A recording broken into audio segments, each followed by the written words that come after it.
교회에서 미리 뵙습니다.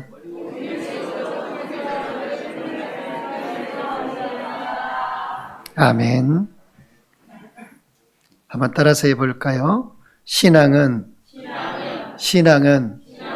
반드시 자라야 한다. 아멘. 신앙은 반드시 자라야 합니다.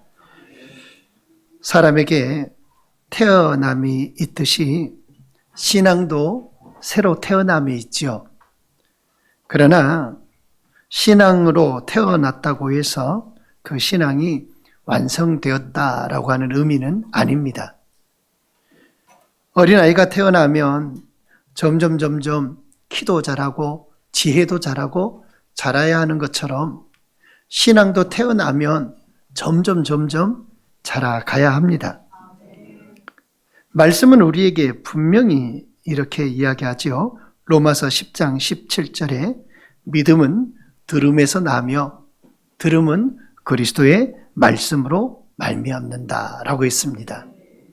그러니까 믿음은 말씀을 듣는 데서부터 믿음이 생겨나고 출발이 되어져요. 그러나 믿음이 이제 출발이 되어졌으면 그리스도의 말씀으로 인해서 계속해서 성장하는 삶을 살아야 합니다.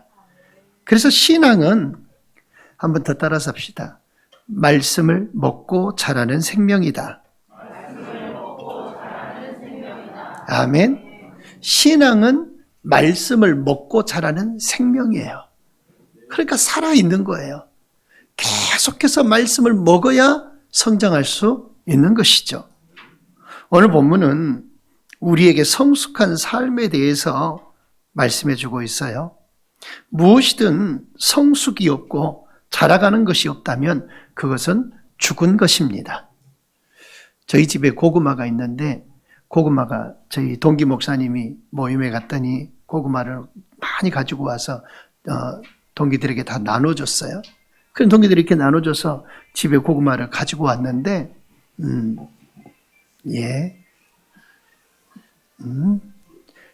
앞으로 컬러링은 바꿔주세요.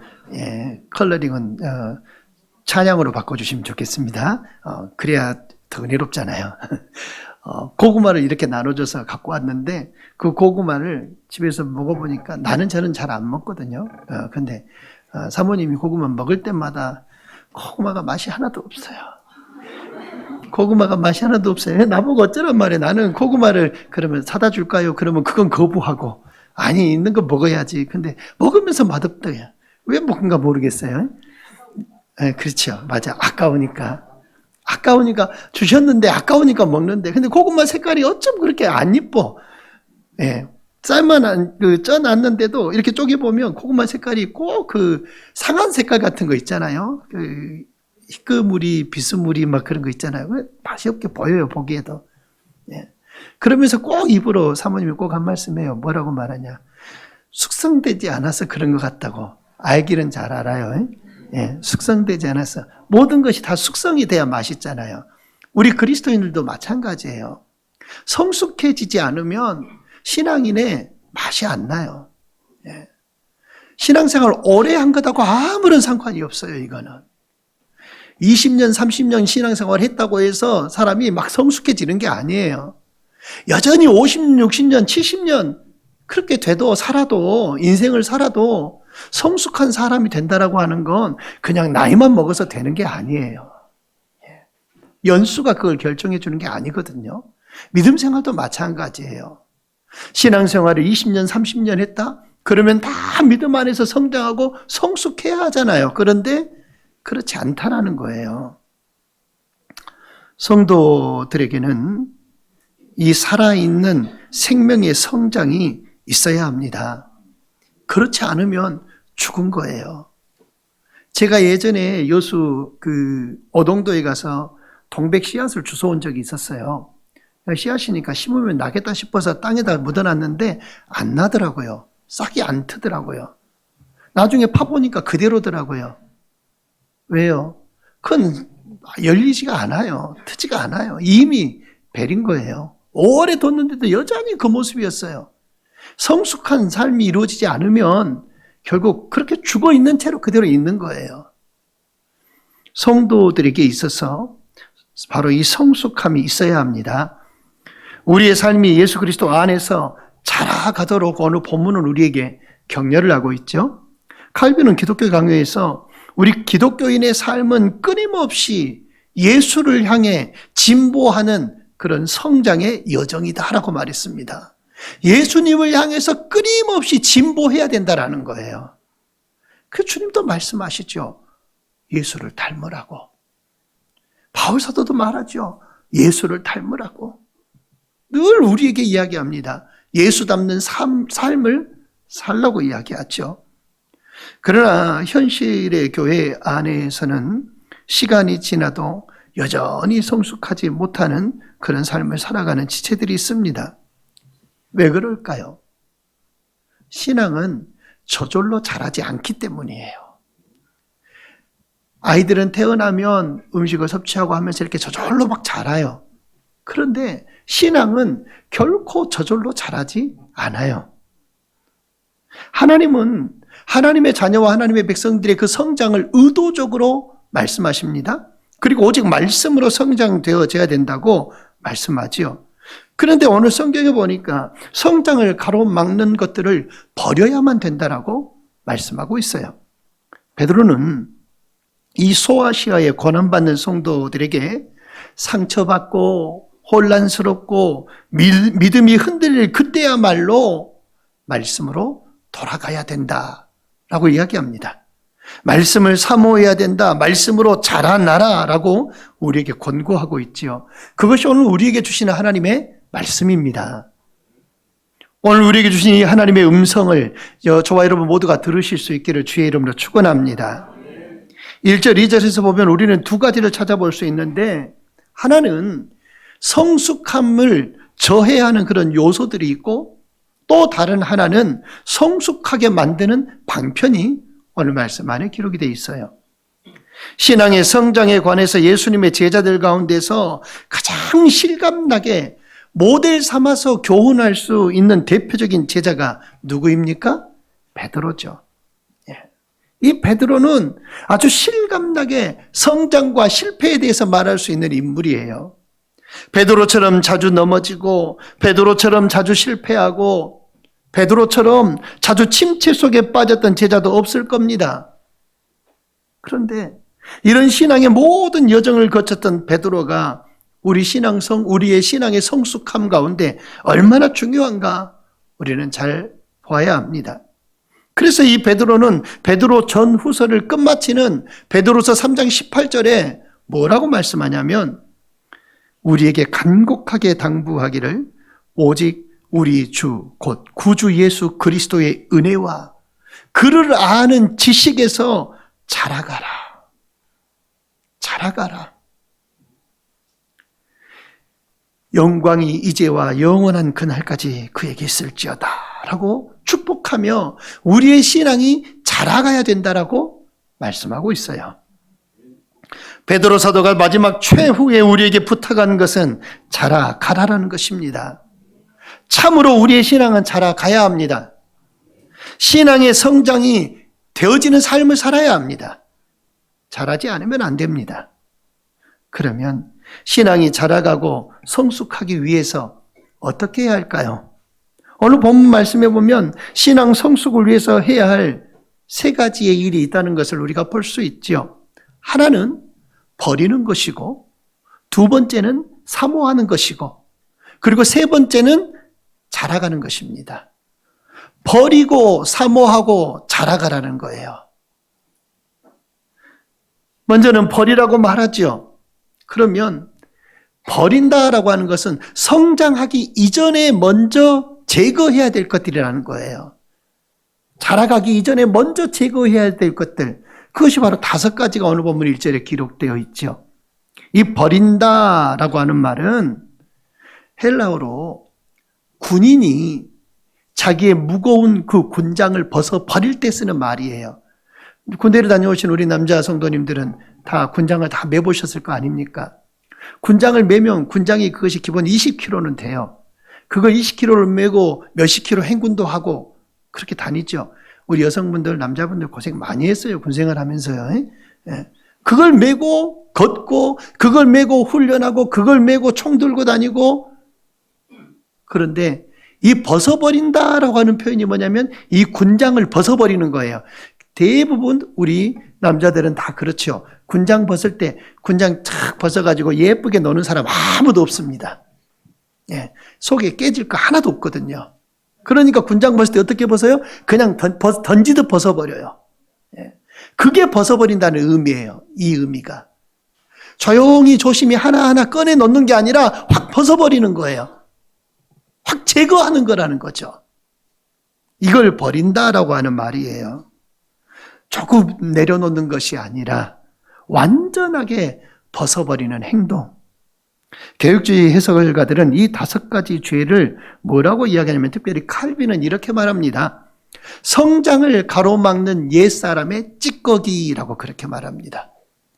우리의 영적 성장을 가로막는 찌꺼기들이라는 거예요. 찌꺼기가 남아있으면 안 된다는 거예요. 공동체를 붕괴시키는 파괴적인 죄라고 그렇게 말합니다.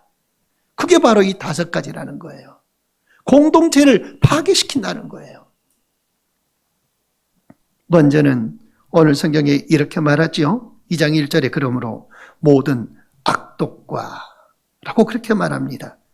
이 악독이라고 하는 말은 의도적으로 악한, 그리고 악한 뜻을 갖고 있는 것, 그리고 해치려고 하는 마음, 이런 것들을 바로 이 악독이라고 그렇게 표현해요.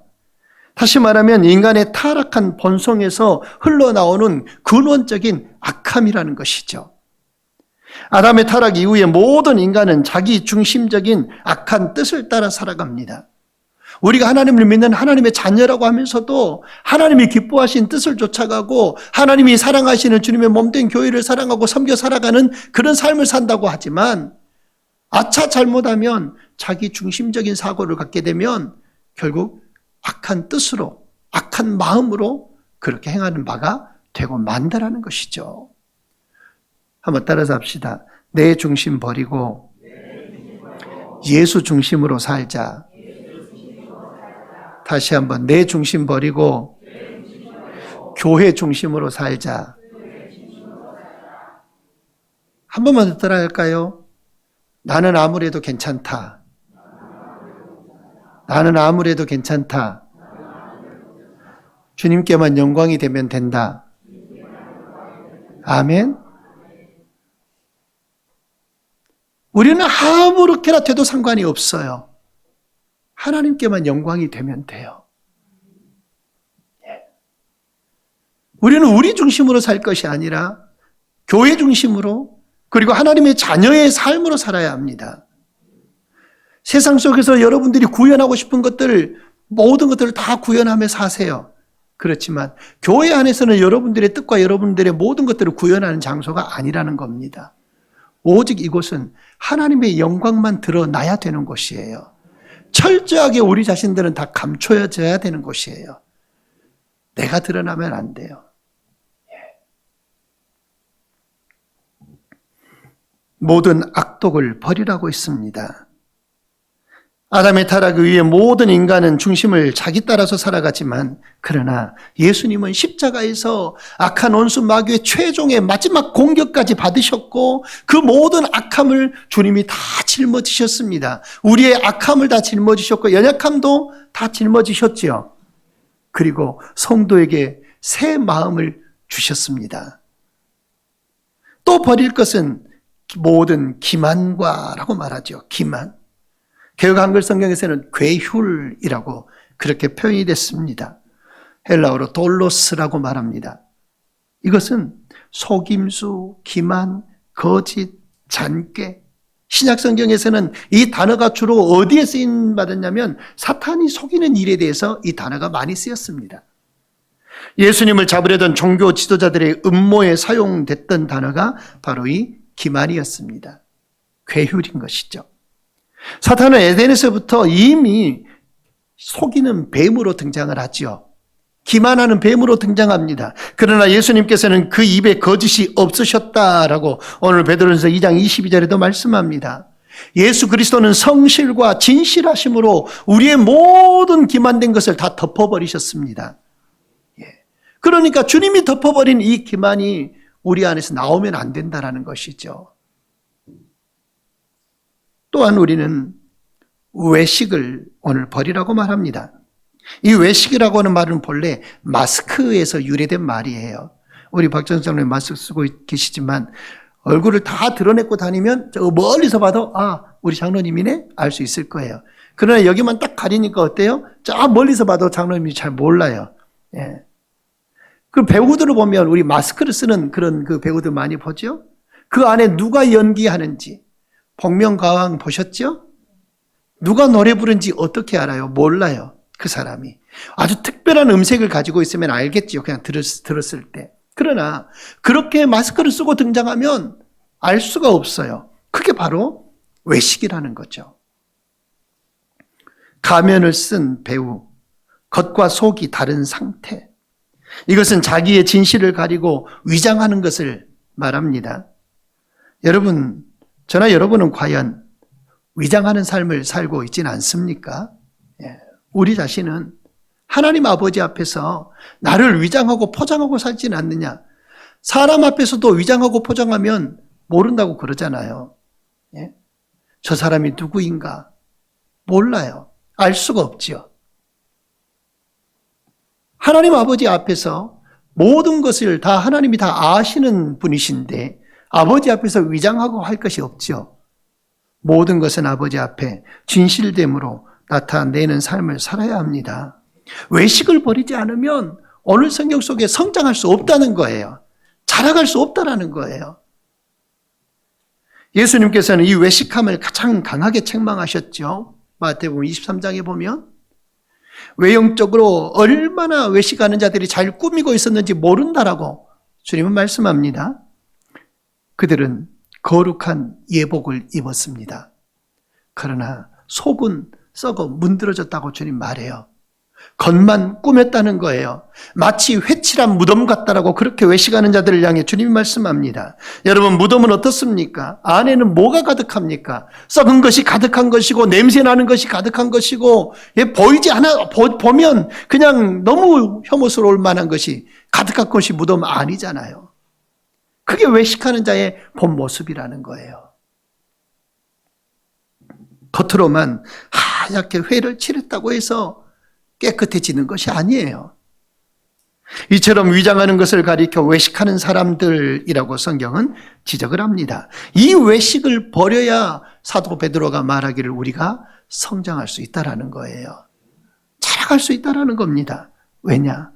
외식은 빛으로 오신 예수 그리스도를 가려버리는 어둠이기 때문에 그렇습니다. 성도는 가면을 벗고 진리의 영이신 성령 안에서 정직과 진실함으로 살아야 합니다. 옆 사람 보고 한 번만 더 인사합시다. 가면을 벗읍시다.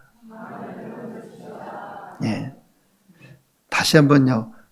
내 가면을 벗겠습니다.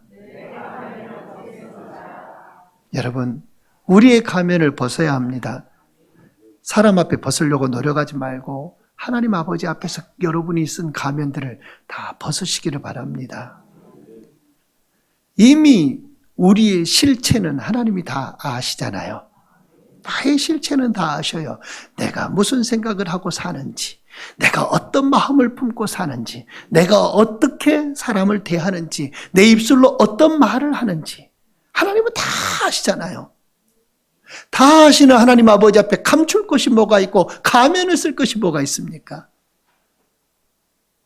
혹여라도 모르리라 생각하는 것은 여러분, 그건 천에 하나에 만에 하나 있을 수도 없는 일입니다. 하나님은 다 아십니다.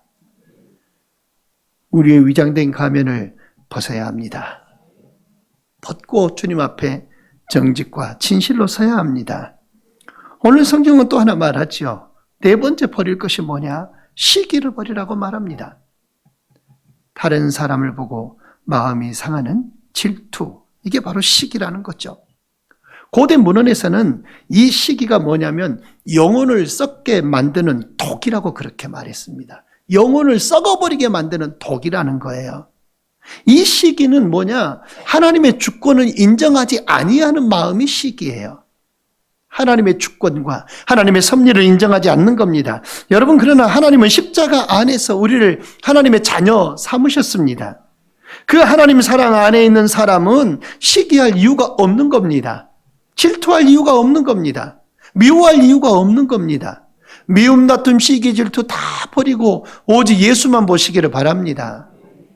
예수 안에서 사랑해도 부족할 존재가 우리들입니다. 그렇죠? 저는 이렇게 생각해요. 사랑할 시간도 부족한데, 그렇죠? 사랑하면서 살아도 부족한데 미움, 다툼, 시기, 질투 가지고 살아야 될 이유가 있나요? 네. 사랑할 시간도 부족하잖아요. 서로 사랑한다고. 저는 오늘 설교하기 전에 어제 그런 생각을 해봤어요. 하루쯤은 매 주일 설교를 딱 쉬고 그냥 서로 돌아다니면서 얼굴 마주하고 서로 안아주고 사랑합니다. 용서하십시오. 사랑합니다. 우리 새생명교가 이걸 해야 되지 않을까? 그냥 한 주 설교 쉬고. 여러분, 설교가 중요해요? 저는 별로 중요하지 않다고 생각해요. 목사가 이러면 안 되는데. 그렇죠? 목사가 이러면 안 되는데. 근데 서로 사랑한다고, 서로 고맙다고, 서로 미안하다고. 이걸 우리가 먼저 해야 되지 않는가? 마음 가운데 그런 생각이 들어요. 근데 못하는 거 왜일까요? 또 뭐 이상한 목사님이라 할까봐 참 무서워요. 그런 거는. 근데 언젠가는 한번 할 것 같습니다. 제 마음 가운데 그런 생각이 들어요. 사랑할 시간도 부족하고 섬기면서 살아갈 시간도 부족하고 서로 위하며 기도해 줘야 될 시간도 부족하고 그렇게 다 모든 게 부족한데 여러분 정말로 오늘 우리 주님이 우리에게 말씀하시는 것처럼 이런 것들을 버리지 않으면 믿음의 인격이 자라지 못하고 성장하지 못한다고 그렇게 말하거든요.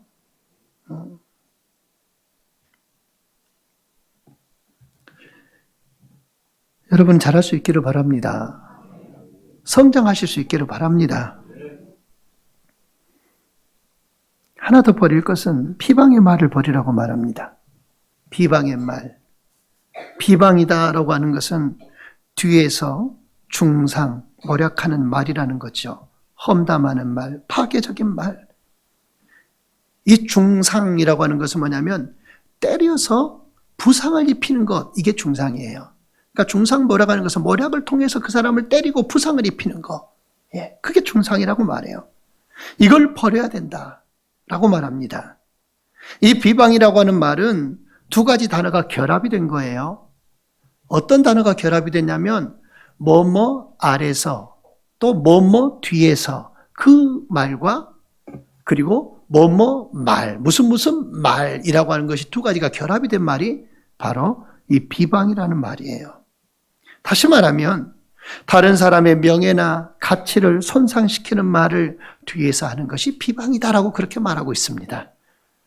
이처럼 비방하는 말을 버려라.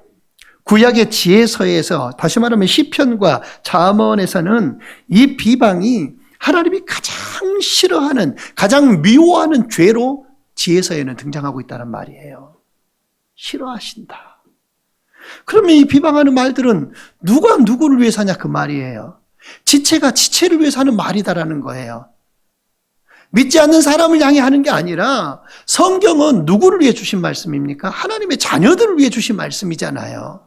그러면 하나님의 자녀된 우리가 이 말씀을 받고 이 말씀 안에서 우리에게 이렇게 말씀하시는 하나님이라고 한다면 그게 결국 지체를 향하여 행하는 우리의 모습을 이야기하는 거거든요. 그런데 비방하는 말을 하나님이 미워하는 죄로, 하나님이 미워하신다고 그렇게 말씀하고 있어요. 성부의 계획이 무엇인가요? 성자의 구속함이 뭔가요? 성령의 역사가 뭔가요? 이 삼위 하나님의, 삼위일체 하나님의 구속의 역사로 이루어진 그 중심이 뭐냐면 모든 삼위 하나님의 역사는 사랑의 연합이에요. 그래서 비방과 중상 이 모든 것들은 성령의 교제를 찢는 죄인 것입니다. 성령의 그 역사를 찢어버리는 죄라는 거예요. 그래서 우리는 입으로 삼가 조심해야 합니다. 말을 아껴야 합니다. 성장은 버리는 것 없이 불가능해요. 버리지 않으면 자라지 못해요. 먼저 버려야 합니다. 내 안에 잘못된 거, 목사님 저부터 버려야죠. 뭐 여러분들에게 백날 버리라고 말하면 뭐합니까? 제가 먼저 버려야지. 뭐 저도 버리겠습니다. 저도 버릴 테니까 여러분들도 버리십시오. 네, 이렇게 해야 얘기가 될 것 같아요. 나부터 버리고, 그리고 여러분들도 버리고, 우리 다 같이 버립시다. 이걸 버리지 않으면 자라지 못한다고 이야기하고 있잖아요. 죄를 버려야 말씀이 들어와요. 죄를 가지고 있으면 말씀이 들어올 턱이 없어요. 내 안에 있는 죄를 회개함으로 내버려야 그 안에 말씀이 채워져요. 말씀의 역사가 일어나는 거예요. 말씀으로 은혜 받고 싶잖아요. 그러면 내 안에 있는 것들, 그 죄들을 버려내야 돼요. 덜어내야 돼요. 이 물컵을 비워야 다른 물을 채우지요. 이걸 비우지 않고 어떻게 채웁니까? 채울 겨를이 없어요. 넘치는 거예요. 말씀이 그대로 부어지는 건 다 넘어가 버려요. 채워지지가 않아요. 비워야 합니다. 버려야 합니다. 그리고 말씀으로 채우시기를 바랍니다. 그 말씀이 들어가야 생명이 회복되는 거예요.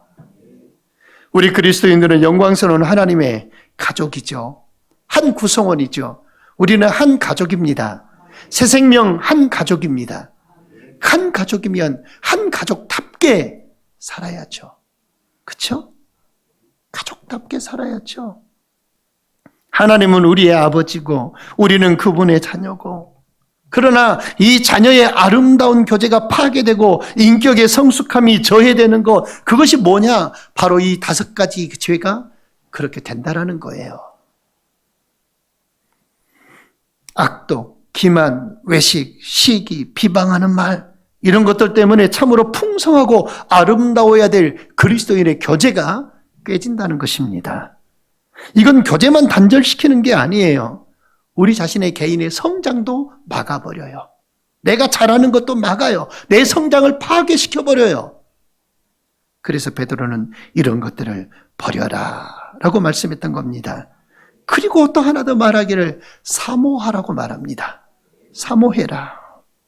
순전하고 신령한 젖을 사모해라 말합니다. 순전하다, 그 말은 아돌로스라고 하는 헬라어 단어인데 섞이지 않는, 거짓이 없는, 깨끗한, 그리고 신령한이라고 말하지요. 이 신령한이라고 하는 것은 말씀에서 나오는 영적인 양식이에요.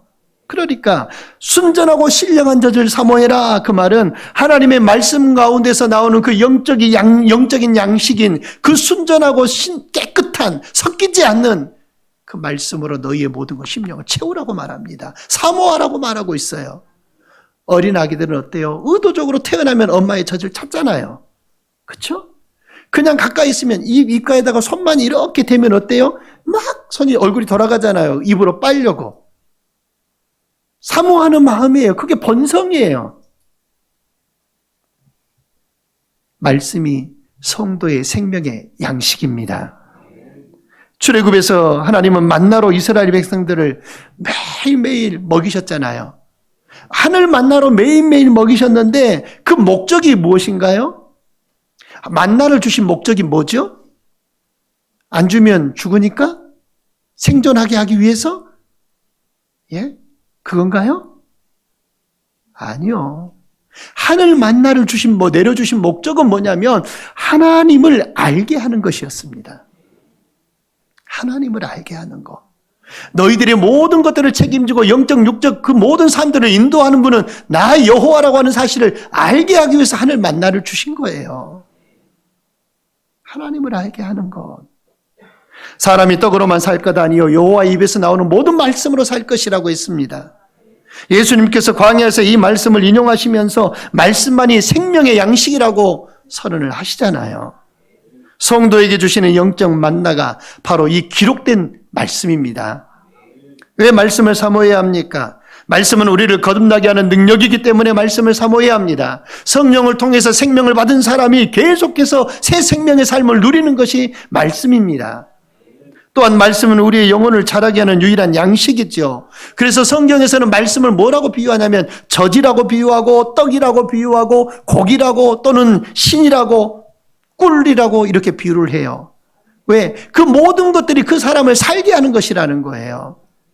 육신을 살게 하는 게 아니라 그 사람을 하나님의 백성답게 살게 하는 게 말씀이라는 것이죠. 말씀은 우리의 옛 본성을 깨뜨리는 능력입니다. 히브리서 4장 12절 잘 아시잖아요. 잘 아시는 말씀을 여러분의 삶에 적용하며 사시기를 바랍니다. 잘 알고 있는 것만으로 끝내버리지 말고 암송하는 것으로만 끝내버리지 말고 말씀을 적용하며 살아야죠. 내 삶에 막 적용시켜서 그 말씀대로 살려고 노력하고 애쓰는 삶을 살아야죠. 하나님의 말씀은 살았고 운동력이 있다. 그러면 그 말씀이 진짜 살아있고 운동력 있고 활력 있다는 말씀으로 내 삶에 적용하면 믿냐라는 거예요. 외우는 게 아니에요. 믿고 살아야죠. 믿고. 그래서 결국 그 말씀의 끝이 무엇인가요? 하나님의 그 말씀은 사람의 마음과 생각과 뜻을 판단한다라고 했어요. 악독, 기만, 시기, 외식, 비방 이 모든 것들은 우리 안에서 자라나는 죄이기 때문에 그것은 오로지 말씀의 칼로만 잘라낼 수 있다는 거예요. 하나님의 살아있는 그 말씀이 좌우의 날선 어떤 검보다도 예리하기 때문에 오늘 이 시간 저도 오늘 이 말씀으로 수술받고 여러분도 이 말씀으로 날선 예리한 하나님의 말씀의 검으로 우리 모두 다 수술받기를 바랍니다. 이걸 가지고 있으면 중한 질병에 걸린 거예요. 수술받지 않으면 중한 병은 수술받지 않으면 살아날 가망이 없어요. 수술받아야 합니다. 어떤 사람이 이렇게 말했어요. 어떻게 하지? 말씀이 귀에 잘 안 들어와. 말씀이 귀에 잘 안 들어와. 그 사람에게는 뭐라고 말할 수 있을까요? 여러분, 제가 꼭 여쭤봅니다. 이렇게 어른 우리 권사님들에게 밥맛이 있냐고. 그럼 그냥 먹죠. 그런 분이 말아요. 뭐 맛으로 먹나요? 살라고 먹지. 그렇죠? 여러분, 밥맛이 없는 건 병든 거예요. 밥맛이 없는 건 병든 거야. 뭐든지 병이 들은 거예요. 마음의 병이 들었든 육신의 병이 들었든 나는 항상 밥맛이 좋아요. 저는 먹을 때마다 맛있어. 어제 우리 집사님 집에 갔더니 얼마나 맛있는 것을 해주시던가. 물만 주라고 했더니 그냥 닭고기를 그냥 푹 구워가지고 그것도 아침에 8시 반에 밥 먹었는데 10시 반에 또 밥 먹었어요. 사랑하니까 그래요. 사랑하니까 감사했죠. 그래서 국물을 하나도 안 남기고 다 먹었어요. 여러분, 밥 맛이 없으면 병든 거예요. 말씀의 맛이 들어오지 않으면 병든 거예요. 믿음이 병든 거예요. 신앙이 병든 거예요. 영적으로 말씀의 맛이 없다? 저는 그게 병들었다고 진단을 합니다. 먼저 버릴 것 버리고 말씀을 사모하는 영적 입맛을 회복하시기를 주의 이름으로 축원합니다. 설교를 빨리 끝내려고 했는데 4분만 더 할게요. 자라나게 이 말 안 하면 안 되잖아요. 그렇죠? 자라나게 하려 합니다. 완성된 구원을 향한 점점 점진된 성화를 이루라는 거예요. 지속적으로 반복적으로 점진적으로 성장해 가야 된다는 겁니다. 성장은 성령이 우리 안에서 일으키는 은혜의 역사입니다. 그러니까 어떤 사람이 믿음으로 자꾸 성장하는 모습을 보면 성령이 그 안에서 강하게 역사하는 거예요. 내가 정체되어 있다 성령이 역사하지 않아요. 누가 역사하는 거예요? 내가 역사하고 악한 영이 역사하는 거예요. 잘하지 아니하면 계속해서 잘해야 합니다. 우리의 노력으로 이룬 성취가 아니라 말씀을 통해서 성령께서 맺히게 하는 열매입니다. 그래서 성부 하나님은 우리의 구원을 계획하셨고 성자 예수님은 십자가로 구원을 완성하셨고 성령 하나님은 그 구원을 성도 안에서 계속해서 적용시키면서 자라가게 하셔요. 하나님은 구원을 계획, 예수님은 구원을 실천하셨고 성령님은 계속해서 구원의 열매를 맺도록 자라가게 하셔요. 그래서 삼위 하나님의 역사가 우리 안에서 계속해서 일어나야 합니다. 여러분, 성장은 하나님의 구원 계획 가운데 자연스러운 흐름입니다. 베드로가 말하는 성장의 방향이 뭔가요? 예수님을 닮아가는 성장. 베드로는 이후에 2장 21절부터 25절에 성도의 성장은 결국 뭐라고 이야기하냐면 예수님의 발자취를 따라가는 삶이라고 이야기해요. 그리고 말씀 중심으로 거룩해져 가는 것입니다. 베드로서 3장 18절 아까도 소개드렸지만 우리 주 예수 그리스도의 은혜와 그를 아는 지식에서 자라가라. 성장은 바로 이 은혜와 지식 두 가지가 함께할 때 이루어진다라는 거예요. 더 나아가서 하나님의 성장은 바로 공동체를 세우는 성장으로 나아가야 된다고 말합니다. 앞에서 제거하라고 한 죄들이 다 어떤 죄라고 느껴지신가요? 5가지의 이 죄가 여러분 무슨 죄라고 느껴지시나요? 한 개인의 죄일 수도 있지만 이거는 공동체 안에서의 공동체적인 죄를 말하고 있습니다. 성화는 개인적이면서도 점점 거룩해지는 삶을 사는 건 개인적이면서도 우리 공동체, 새 생명 공동체를 세우는 그 결국 열매를 맺는 삶이 성화를 이루는 거예요. 그러면 참된 성장은 어디에서 일어납니까? 한 나무가 바람 없는 온실에만 있으면 곧게 자랄지는 모르겠지만 깊이 뿌리 내릴 수는 없어요.